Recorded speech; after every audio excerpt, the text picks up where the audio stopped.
পারস্য উপসাগরের প্রবেশদ্বার খ্যাত হরমুজ প্রণালীতে যুক্তরাষ্ট্রের কঠোর নৌ অবরোধ এবং সামরিক তৎপরতা বিশ্ব রাজনীতি ও অর্থনীতিকে এক অনিশ্চিত গন্তব্যের দিকে ঠেলে দিয়েছে বলে মনে করছেন বিশ্লেষকরা। পেন্টাগন সূত্রে জানা গেছে, ইরানের তেল রপ্তানি শূন্যে নামিয়ে আনতে এবং তাদের ব্যালিস্টিক মিসাইল কর্মসূচিতে অর্থায়ন বন্ধ করতে এই কঠোর নৌ অবরোধ আরোপ করা হয়েছে। বর্তমানে মার্কিন পঞ্চম নৌবহর এবং মিত্র দেশগুলোর যুদ্ধজাহাজ প্রণালীর গুরুত্বপূর্ণ পয়েন্টগুলোতে অবস্থান নিয়েছে।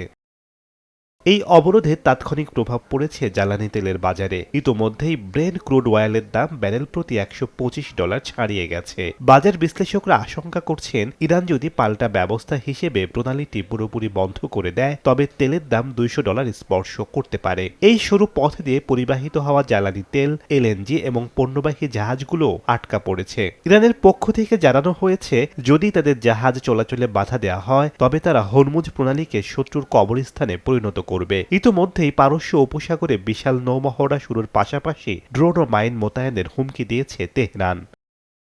জাতিসংঘের সাধারণ সভায় এই বিষয়ে জরুরি আলোচনার আহ্বান জানানো হলেও চীন ও রাশিয়া যুক্তরাষ্ট্রের এই অবরোধের তীব্র নিন্দা জানিয়েছে। অন্যদিকে ইউরোপীয় ইউনিয়ন মধ্যস্থতার চেষ্টা করলেও সামরিক উত্তেজনার মুখে তা ফলপ্রসূ হচ্ছে না। ভূরাজনৈতিক বিশ্লেষকদের মতে, এই অবরোধ দীর্ঘস্থায়ী হলে 2026 সাল এক ভয়াবহ অর্থনৈতিক মন্দার বছর হিসেবে চিহ্নিত হতে পারে। শেখ সাদি মারজান, সময় সংবাদ।